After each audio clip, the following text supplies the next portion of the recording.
Cuando ustedes quieran.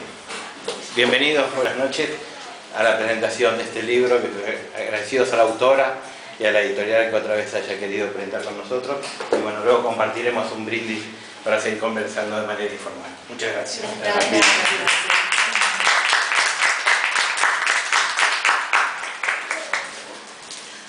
Buenas noches. Muchas gracias, Claudio, muchas gracias, Raúl, muchas gracias al Centro de Arte Moderno por acogernos una vez más, la editorial Polibea, en cuyo nombre me honro en hablaros. Muchas gracias a todos los presentes que os habéis acercado a esta presentación en este octubre que parece mayo. Y que está muy bien, que dure, por mí, que sea un mayo eterno. Y por supuesto, muchas gracias a Jipka por haber querido incorporarse a esta aventura, a esta que yo llamé en su momento Jam Session de Polibea, que no es más que una invitación a los poetas a sumarse a esta casa, a publicar y a leer con nosotros. Bien está lo que bien acaba. Hace unos meses habíamos reservado esta fecha para celebrar lo que insensatamente unos habían querido que fuera mi fiesta de jubilación, y durante unos cuantos meses yo he estado diciendo, ¿pero en qué va a consistir eso de una fiesta de jubilación? Si además yo no tengo nada que decir, etcétera y tal, ¿no? Y mira por dónde, dije, pues ya sé, mi fiesta de jubilación va a ser la presentación al final del bosque de Jipka Baltacheva, y realmente mucho mejor para mí, mucho mejor para vosotros, y mucho mejor para la literatura española, la literatura en lengua castellana, y también para la literatura en lengua búlgara, de la que este libro es un verdadero homenaje y monumento. Leyendo el libro, nunca he dejado de pensar en aquello que decía Adorno, de que es imposible escribir poesía después de Auschwitz. La poesía de Jipka, desde mi punto de vista, refuta ese aserto, como lo han refutado tantos autores y autoras desde aquel entonces, porque desde mi punto de vista se trata de la reconstrucción del yo a partir de la reconstrucción del lenguaje. Se trata de que desde las cenizas de la catástrofe no solamente emerge un yo, sino que, sobre todo, emerge el lenguaje con toda su potencia simbólica.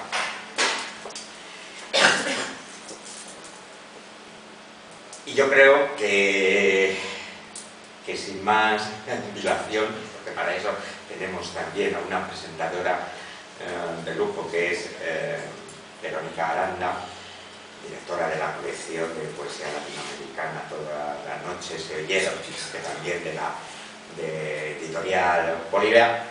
Tenemos, pues como digo, una presentadora de lujo, que además es la prologuista del libro. Muchísimas gracias, Jipka, por estar aquí. Muchísimas gracias por ser una autora Polibea. Muchísimas gracias, sobre todo, por la paciencia infinita que has tenido con este editor cada vez más lento.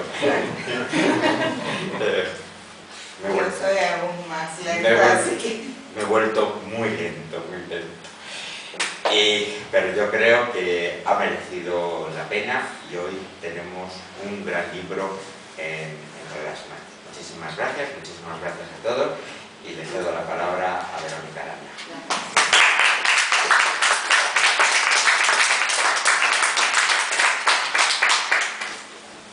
Buenas tardes.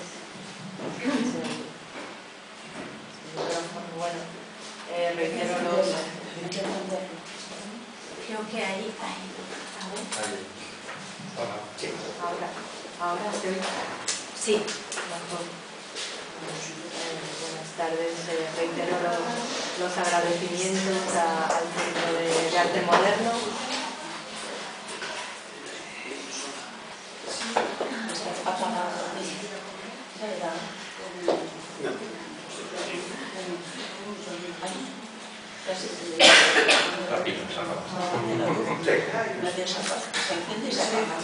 Pues nada, saca tu voz de soprano.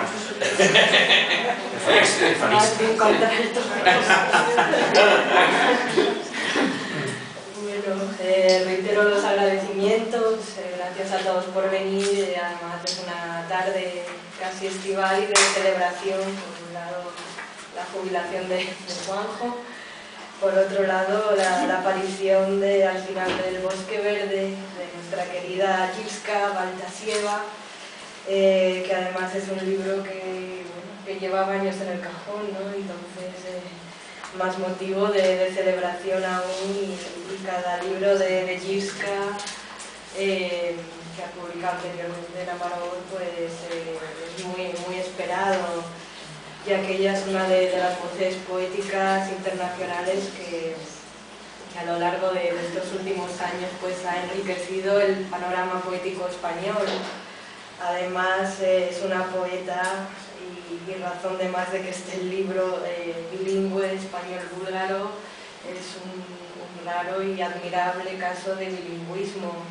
Hay poemas que nacen en castellano y otros que nacen en búlgaro y ningún poema es una traducción de otro, ¿no? Ella recrea cada versión y cada poema es totalmente independiente, ¿no? Conozco a pocos poetas que trabajan así, la verdad que es un ejemplo de dominio absoluto de ambos idiomas y más tratándose de lenguas tan lejanas y de distintas raíces, ¿no? Latina, eslava. Y según sus propias palabras, una lengua interviene en la otra, impulsa los significados, las imágenes, el pensamiento y el sentir. Yo creo que es un libro que tiene ese sentir de esos imaginarios y planos superpuestos, ¿no? Que lo hace aún más rico. Por un lado, la autora parte de un espacio real, que es la comarca aragonesa, es Tarazona. Por otro lado y a otro nivel está la lectura de los poemas del río Wang. Jiska es una gran lectora de poesía clásica china, por lo tanto crea planos superpuestos, geografías, tiempos y también leyendas, ¿no? Que le remiten a su infancia en Sofía, en Bulgaria. Leyendas como la del dragón, de las tres cabezas, y por lo tanto hay que leer el poemario desde una intertextualidad simbolizada en 4 ríos, ¿no? El mítico río Wang del poeta chino, el río búlgaro, el Tunsa, el Duero y el Danubio. Donde también se dan cita pues, algunos de sus grandes maestros y referentes a los que siempre vuelve, Antonio Machado, Irsto Botev y Ovidio, ¿no? Por tanto, al final del Bosque Verde pues, se podría leer como un canto o un poema continuo enfocado en la interiorización de la naturaleza, nace dentro de la naturaleza y busca respuestas, como en otros poemarios anteriores, al problema existencial y del paso del tiempo. Gipska practica una forma de contemplación donde el yo poético pues, se hace muy presente, ¿no? Es sujeto actante y al tiempo que contempla indaga en lo que queda soterrado de ese paisaje balcánico, de su recuerdo, ¿no? A veces puede ser un paisaje desolado, con tonos grises, de negrura, ¿no? Ese descampado, perturbado también por el sufrimiento, los cristales rotos de regímenes totalitarios, que aparecen espectrales, ¿no? Como los campos de concentración.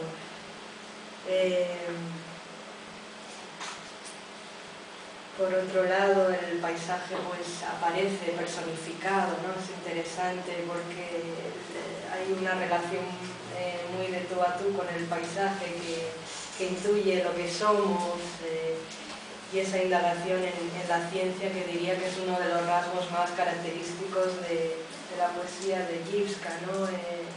Dentro de los términos del paisaje a veces incluye términos científicos, teorías, y les da un giro lírico, lo cual es aún más difícil, ¿no? Dentro del lenguaje o del registro poético.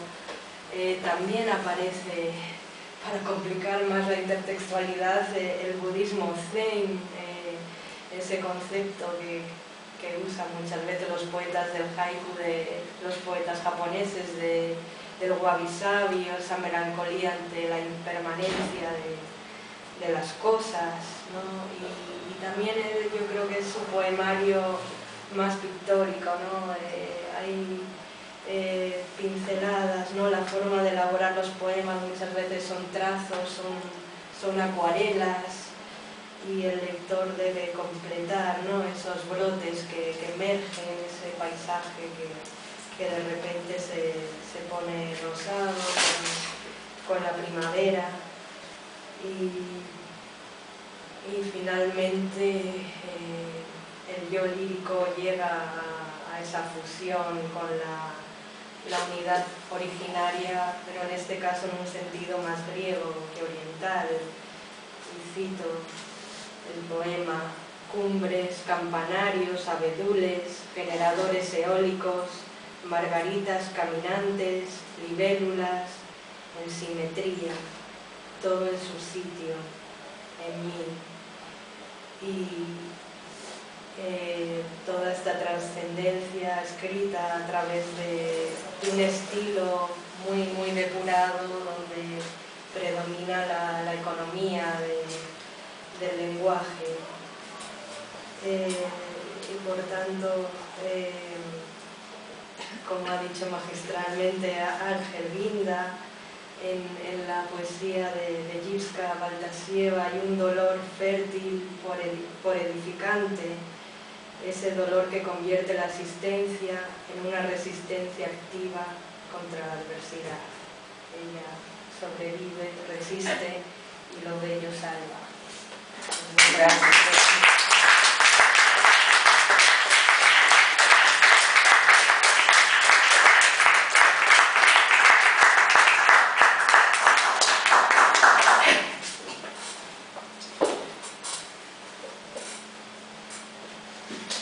Como comprenderéis, estoy sumamente emocionada, más que emocionada, porque este libro seguro que no existiera si no por Verón. Leo el manuscrito y me dijo así. Bueno, no he comentado así la parte anecdótica, lo leímos una tarde gélida de marzo en un café. Gipska me trajo el manuscrito y lo leímos entero. Verónica tuve esa paciencia tremenda Y me pareció fascinante y tiene que publicarse. Yo escribí en realidad ese libro en el año 2006 y siempre tuve la sensación que mi distanciamiento de las cosas de las que estaba hablando no era suficiente. Y realmente es un libro muy íntimo, un libro que nace como respuesta a una vivencia, a un sentimiento con lo que a primera vista probablemente no tiene mucho que ver, pero es la respuesta que busca el equilibrio y busca vencer el horror. La respuesta llegó muy tarde. Ya lo he contado 1000 veces, pero entre el año 1971 y 1974 mi padre estuvo por enésima vez en un campo de concentración en un pueblo que se llama Nojarevo, y Nojarevo en español significa el pueblo de los cuchillos. Realmente era el segundo en la escala de campos de concentración tremendos que hubo en Bulgaria a lo largo de estos años entre 47 y 80 y pico. No recuerdo exactamente en qué año los cerraron. Pero bueno, yo fui a verle varias veces ahí, y en una de esas visitas, sabiendo muy bien que yo estoy ahí en el campo de concentración, ¿no? Porque para ir ahí tenía que tener un permiso previo. Llamaron a mi padre en la sede de la policía en la ciudad de aquella región y me dejaron sola ahí, sola. En el campo de concentración había unos barracones, pero barracones que no eran interrumpidos, sino íntegros. Los cuartos estaban, o las celdas estaban divididas con unas planchas de estas que ni siquiera son de madera, sino de madera prensada, ¿no? Y no llegaban ni hasta el suelo ni hasta el techo. Entonces, en aquella noche que pasé ahí sola en la celda de mi padre, mataron en una de las celdas de al lado a una persona. La mataron muy lentamente, se oía todo, había olores, era algo tremendo, ¿no? La sangre corría porque no había nada que la parara. Y todo esto yo no podía contarlo a nadie, ni siquiera a mi madre, ni siquiera a mi padre, porque cuentas significa involucrar. Ese recuerdo me llevó a estar en coma con 23 años de edad. La imposibilidad de compartir por lo menos y descargar un poco el horror. Y no pude entonces, en aquel entonces solamente pude escribir un poema que tenía algo que ver con esta historia. Claro que no pude publicarlo. Era absurdo, ¿no? Y voy a leer este poema que es muy diferente, se distancia mucho de los demás poemas en el libro, pero necesito leer. Antes quería pedir perdón por no haber dado las gracias a nadie. Estas son las cosas de los nervios.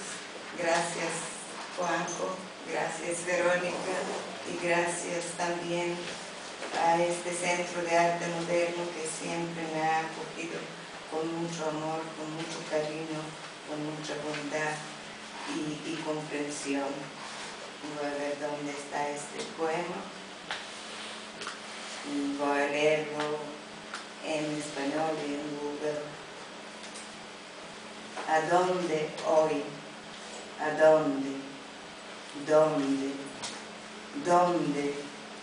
Con la cabeza hecha una tea. ¿A dónde llevas esa flor enloquecida? ¿Acaso en el llanto ocultarás tu frente y le dirás sin más que ese hombro donde vienes a descansar de todo? ¿A dónde vas? A trompicones, con esperanzas de milagro. ¿A dónde hoy? Tras el desgarro de los sueños, tras la herida, tras el precipicio, tras el lugar no llamado, donde la sangre corre sin cesar, y en el campo de concentración tu padre, en la mudez del mundo más inmundo, muere. ¿A dónde, bajo el espacio disociado de ahora en adelante? ¿A dónde retrocedes? ¿Dónde, si eres tú el consuelo? Y no hay más alternativa ni erudita que arrancada de raíz, despedazada, volar en la calima y poblar los universos. Cadê cegar? Cadê cegar? Cadê tilumna лава? Къде ли носиш своето цвете лудо? Нима в плача, че ще свареш и ще му шепнеш, че е рамо, на което идеш да отдъхнеш. Къде препъваш се и чакаш чудо? Къде сега? След залпа, след цъптежа? Къде след раната, след пропастта и след ножарево, където вадичката кръв не спира и в лагера баща ти в мълчание умира? Къде сега? Къде под раздробеното пространство от сега нататък? Къде огъваш се и чакаш чудо? Къде?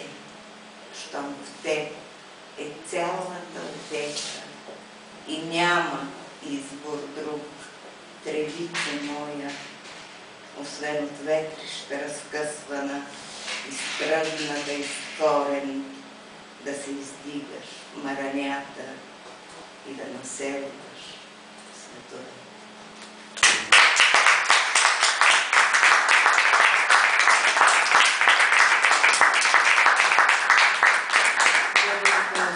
Que realmente ahora yo también pienso que este libro no está compuesto de poemas sueltos, sino que es un poema.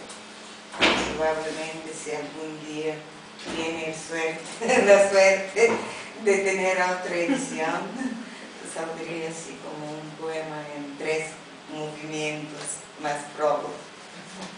Como nota para la próxima edición de Al final del bosque verde. Bueno. Pero vamos, lo podemos hacer ya. Ya, independientemente. Bueno, yo con todas aquellas dudas, ¿no? Publiqué algunos de los poemas que están en este libro, en otros de mis libros, pero creo que necesitaban estar en su contexto y volver a su origen, así que son pocos, pero aquí están. Voy a leer algunos poemas de la primera parte del libro, que se titula La casa de Gaia Semstamira, y los poemas no tienen títulos. realmente es un libro de fragmentos, es un poema fragmentario. Brotes y pisadas, luz amarilla, las hojas otoñales vuelan lentas, las ventiscas rápidas se apagan con signos de equilibrio. El aire recita brutal inocencia de lo orgánico en el umbral de no sé qué.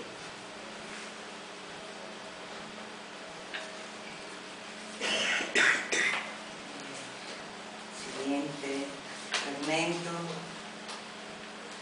del que viene el título del libro. Al final del bosque verde se apagan las corrientes, luces y sombras prontas. La intemperie se da la vuelta y mira embobada las cumbres del norte, las cumbres del sur. En medio, áspides y golondrinas vuelan insonoras, sus rayos parten la geografía y la emoción. Zumba la peonza de lo indefinido.